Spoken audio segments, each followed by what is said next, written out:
మనోజ్, నువ్వు నా బిడ్డవి. లక్ష్మీ ప్రసన్న, విష్ణువర్ధన్ బాబు, మనోజ్ కుమార్. నిన్ను ఎలా పెంచానురా నేను? అందరికంటే నిన్నే గారాభంగా పెంచానురా. నీకే ఎక్కువ ఖర్చు పెట్టి చదివించాలని ప్రయత్నం చేశానురా. నువ్వు ఏది అడిగినా నేను నీకు ఇచ్చానురా. కానీ ఈ రోజున నువ్వు చేస్తున్న పని బిడ్డల గుండెల మీద తంతారంటారే, అలా తన్నేవరా. మనసు ఆవేదనతో కింగిపోతుందిరా. నేను మీ అమ్మ ఏడ్చుకుంటున్నావురా. జర్నలిజం ఉన్నది లేనిది, లేనిది ఉన్నట్టు రాస్తున్నారా. నువ్వు నన్ను కొట్టడం ఏంట్రా? నా బిడ్డ నన్ను తాకలా. ఇద్దరం ఘర్షణ పడ్డాం కొన్ని కారణాల వల్ల. ప్రతి ఫ్యామిలీలోనూ ఉంటాయిరా ఇవి. లేనివాడు ఎవరైనా ఉంటే ప్రపంచంలో ఒకరున్నారేమో, 1% ఉంటుందేమో. అటువంటి వాళ్ళ ఇంటికి వెళ్ళి కాళ్ళు గడిగి నిద్ర పూసుకోవచ్చు. భారత భాగవత రామాయణాలు చూశావు కదరా. ఏమిటిది? మీ అమ్మ ఎంత కుమిలిపోతుంది ఈ రోజున హాస్పిటల్ చేరింది. నీ వల్ల హాస్పిటల్ చేరుతాను. చూడు మనోజ్, నీకన్నీ ఇచ్చిన ఈ రోజున నువ్వు నా గుండెల మీద తనడమే కాకుండా అపకీర్తి తీసుకొచ్చావు. ఏదేదో రాశావు, ఏదేదో చెప్తున్నావు. కొంతమంది జర్నలిస్టులు ఉన్నది లేనిది, లేనిది ఉన్నట్టు రాసేవాళ్ళ తత్వం వాళ్ళకి. ఎందుకంటే టీఆర్పీ పెరగాలి. ఇది వాళ్ళ నైజం. మనం మార్చలేము. వాళ్ళందరి మీద మన కోర్టుకు వెళ్ళలేము. వాక్ స్వాతంత్రం అంటారు, ప్రజాస్వామ్యం అంటారు. ప్రజాస్వామ్యంలో కూడా కొన్ని హద్దులు ఉన్నాయి. ఇది నీకు తెలుసు అనుకున్నా. ఎంత మంచి నటుడివి నువ్వు. నీ భార్య మాటలు విని తాగుడుకు అలవాటు పడిపోయావు. వింటున్నావా మనోజ్? ఎవరిని నమ్మాలో ఎవరిని నమ్మకూడదో పరిస్థితి తీసుకొచ్చావు. విద్యాలయాలు ఎంత గొప్పవిరా. మనం 25% కులమతాలకు అతీతంగా ఫ్రీ ఎడ్యుకేషన్ ఇస్తున్నాంరా. క్యాస్ట్ అనేది తీసేశానురా 92లో ప్రాస్పెక్ట్స్లో. నువ్వు చదువుకున్నావురా. అక్కడ చదువుకున్న బిడ్డలు IAS, IPS అయ్యారా. ఎంతోమంది గొప్పవాళ్ళు అయ్యారా. నువ్వు నటుడుగా ఎంతో గొప్పవాడివి. తాగుడికి అలవాడబడి నువ్వు నీ భార్య ఇంట్లో బిహేవ్ చేస్తున్న విధానం ఆ భగవంతుడు సర్వేశ్వరుడు తెలుసు. భగవంతుడు చూస్తున్నాడు రా. నేను తప్పు చేసినా, నువ్వు తప్పు చేసినా, ఎవరు తప్పు చేసినా. ఎంత అవకాశం ఇచ్చావు మాట్లాడుకునేదానికి అందరికీ. ఇన్ని సంవత్సరాల్లో మన విద్యాలయాల్లో ఒక్క తల్లి కానీ ఒక తండ్రి కానీ ఏమైనా చెప్పారా? ఆ బిడ్డలు మన బిడ్డలు రా. మీరెంతో నాకు అక్కడ ఉన్నవాడు కూడా నా కూతుర్లు, నా కుమారులు. ఎంతమందికి ఫ్రీ ఎడ్యుకేషన్ ఇస్తున్నావు. వాడి దగ్గర ఏది ఆశించరా. నువ్వు ఎందుకు ఇలా తయారైపోయావు? ఎందుకు ఇంట్లో ఉండే పని వాళ్ళందరినీ కొడుతున్నావు? పనివాడు వాడు పని చేసుకోవడానికి మన ఇంటికి వచ్చాడు రా. ఆ పనివాడిని కొట్టడం చాలా మహాపాపంరా. నేను వేరురా. నేను దండించడం వేరురా. నేను ఎవరిని ఆ చిన్న వాళ్ళని కొట్టి ఇచ్చేసి చేయలేదురా. సినిమా ఇండస్ట్రీలో మోహన్ బాబు కొడతాడు, తిడతాడు అంటే అది షూటింగ్లో జరిగి ఉండొచ్చేమో. కానీ ఇంట్లో ఉండి 10 సంవత్సరాల నుంచి 20 సంవత్సరాల నుంచి పనివాళ్ళు ఉన్నారు. నేను ఇంట్లో లేని సమయంలో వాళ్ళందరినీ కొట్టి వాళ్ళ ఫోన్ లాక్కొని ఒకడైతే చచ్చిపోవాలి. వాడు పోలీస్ కంప్లైంట్ ఇచ్చి ఉండొచ్చు. నేను వద్దు అని వాడిని బతిమాలాడు. పోలీస్ కంప్లైంట్ కూడా ఇవ్వలా. ఇంకైనా నువ్వు నీ భార్య మారి బయట ఉండండి రా అన్నాను నేను. లేదు డాడీ, తప్పు చేయలేని ఒకసారి వచ్చావు, మళ్ళీ తప్పు చేశావు, మళ్ళీ వెళ్ళావు, మళ్ళీ ఈసారి తప్పు చేయనన్నావు. ఏమండి వీడు తప్పు చేయడం అని మీ అమ్మ చెప్పింది. ఇంట్లో పెట్టుకున్నా. మళ్ళీ నువ్వు చేస్తున్నది, ప్రతిరోజు నువ్వు తాగుతున్న విధానం నీకే తెలుసు. ఇది ప్రజలు నమ్ముతారా లేదా అనవసరం నాకు. నేను నీకు చెప్తున్నా, ఇంతటితో పులి స్టాప్ పెట్టాలి. 3 రోజుల నుంచి రకరకాలుగా రాస్తున్నప్పుడు నా మనసు ఆవేదనతో ఉంది. మళ్ళీ చెప్తున్నా, Mohan Babu university is greater than temples. Greater than temples. బిడ్డలను కాలేజీలో చేర్చుకునే ముందు చెప్తారు, అన్నయ్య ఎంత ఉంది యూనివర్సిటీ రూల్స్, ఇది మా పద్ధతి, మీకు ఇష్టమైతే చేర్చండి. గవర్నమెంట్ బిడ్డలను గవర్నమెంట్ ఏమిస్తుందో ఇంత పర్సంటేజీ వాళ్ళకు కూడా మీ దగ్గర ఎందుకు డబ్బు తీసుకుంటున్నామంటే దానికి అర్థం పరమార్థం చెప్పాము.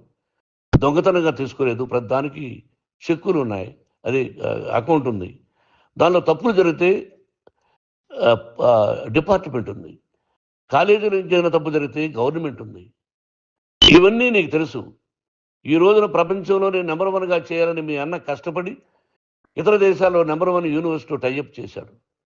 ఈ రోజు నువ్వు చేసిన విధానం ఏమిటి? నువ్వే ఒకప్పుడు నాకు ఇవి ఏమొద్దు, నేను యాక్టింగ్ అన్నావు. ఈ రోజున ఏం చేస్తున్నావు?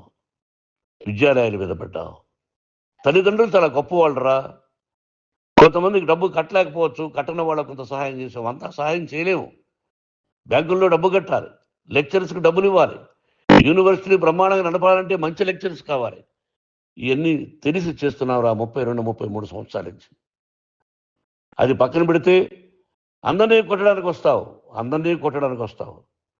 మీ అన్నం తిడతావు. ఒక వ్యక్తి వినయ్ గారని ఆయన వ్యక్తి హెల్ప్ చేయడానికి వస్తే ఆ వినయ్ ఎవరు లజ్జాగుడికి చంపేస్తాను వాడు అన్నావు. ఇవన్నీ ఎంత తప్పురా?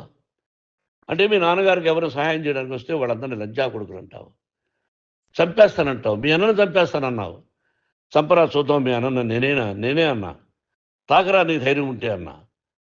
ఎంతమందిని చంపాలనుకుంటున్నావు? ఎంతమందిని చేయాలనుకుంటున్నావు? నువ్వు ఏం సాధించాలనుకుంటున్నావు?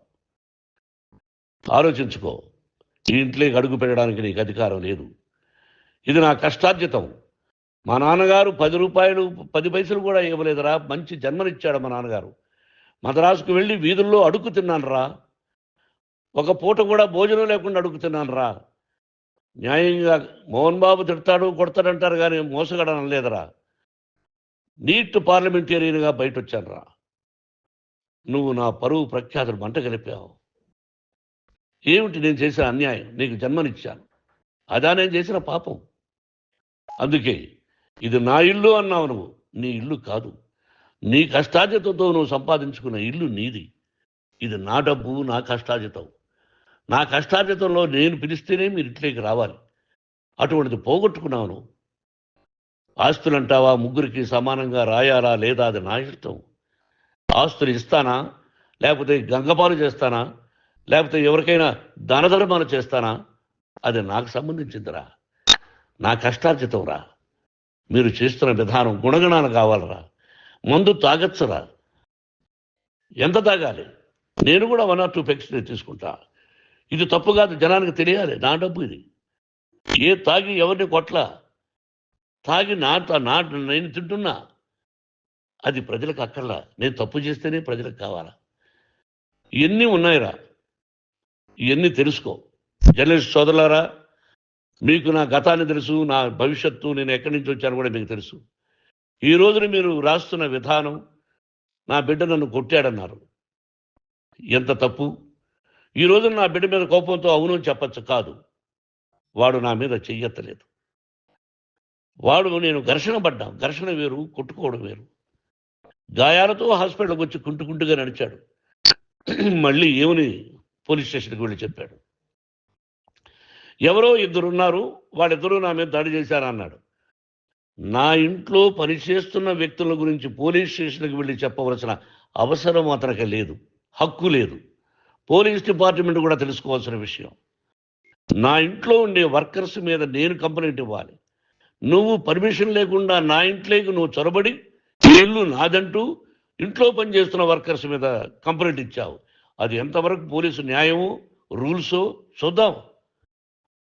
పోలీస్ డిపార్ట్మెంట్ ఇంటికి వచ్చింది. వాళ్ళకి రాశాను ఉత్తరం, అయ్యా నేను సీనియర్ సిటిజన్ని, నాకు రక్షణ లేకుండా ఉంది, నా బిడ్డ వల్ల నా ఇంట్లో నుంచి నా బిడ్డను పంపించేసి ఇది నా ఇల్లని.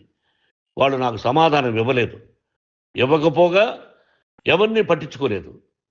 ఇప్పుడు పోలీసు వాళ్ళు వచ్చి ఏమండి రూల్స్ ప్రకారం నా బిడ్డ ఇంటికి రాకూడదంటే మాకు హయ్యర్ డిపార్ట్మెంట్, హయ్యర్ అథారిటీ వాళ్ళు ఫోన్ చేశారు, మీరు ఎవరిని స్టాప్ చేయొద్దండి, బయట నుంచి ఎవరైనా వస్తే వాళ్ళని స్టాప్ చేయండి అన్నారు. 2 రోజుల నుంచి 10 మంది 20 మంది వస్తున్నారు. వాళ్ళు అలా చూస్తూ నిలబడ్డారు. వాళ్ళు ఫోటోలు తీసుకున్నారు, వాళ్ళ మీద మళ్ళీ వదిలేస్తున్నారు. ఎవరిని నిందించాలి? But I give respect to the police department.